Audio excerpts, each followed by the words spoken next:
So I would love to have you just tell me the whole story Okay. of what the heck happened with Al's leg. Like what? I mean, we know it wasn't the cat. We know it wasn't the cat, but she certainly did trigger it, and she was in the doghouse for several months, according to Al. Poor little kitty. So, yeah, that tiny little cat scratch. Somehow, I understand that the MRSA virus is in all of our bodies, and it's up to our immune system, I guess, to process that and handle it. But in his case, for whatever reason, it also came in the time where the coronavirus came out simultaneously. That was in the beginning of February when that all came to happen.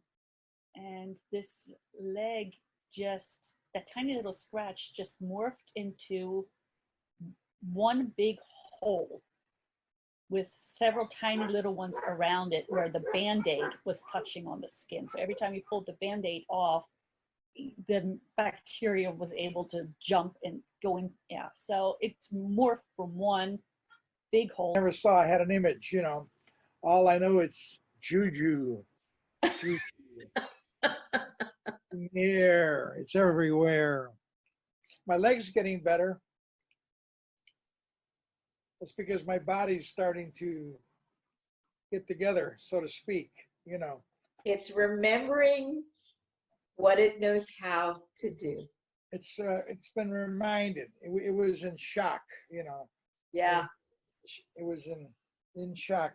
Even the doctor today, he said, it's looking well. He says in about 2 weeks, you come back, we'll look at it. In 2 weeks from that time, which is 30 days, we can do surgery, which before he was looking at months because it had to get well first. Before you can cut, you know, you got to have blood flow.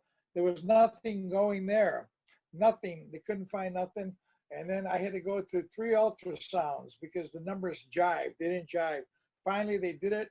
They stuck that they prodded me everywhere and got the blood from one arm, the other arm, the pulse, the legs, behind the knee, under the armpit, in your both groins, both sides, blah, blah, blah.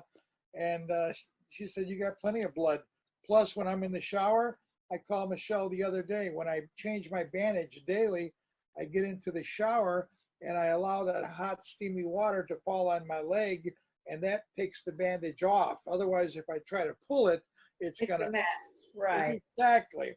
Well, to make a long story short, one little piece did hang in there, and I pulled it, and it was like I hit an artery or something. It started just spurting. It was like a drinking fountain coming out of my leg. And I said, Michelle. She's like, what? You know, I go, no, look. And she goes, oh my God. And I says, no, that's wonderful. The whole bottom of the shower was filling up. I said, that's wonderful. They were worried about blood flow. Look at this. This is spurting out, you know. And since that time, it's been good. Now, at the same time, he has changed my medication. Not again, but at the same time that we got this so-called miracle water, because I'm going to be honest with you. I'm not 100%. Please don't refer to it I'm that not a way. Republican, you know. You know what I mean? No, don't get me into trouble, Al.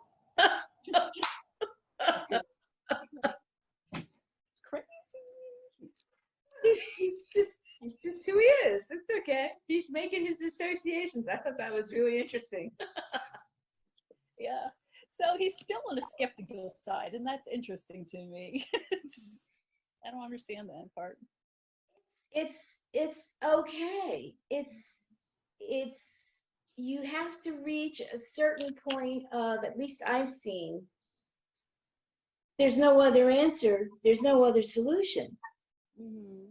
And when people reach that point, you know, Yeah. or maybe this person's going to die from some form of sepsis, if this MRSA gets into the bone, into the blood system, gonzo, you are out of here, right? That's it. Or with the doctor, with the man in Russia, is like, we really don't want to amputate this guy's leg. The prosthetics, right? I mean, this was when Russia was in its collapse, the Soviet Union. They had nothing. Yeah, They had nothing. that was nothing. So that made them open. They didn't have anything else. They didn't have anywhere else to go. Like they would reach their limit of their possibilities. And that's when things can change.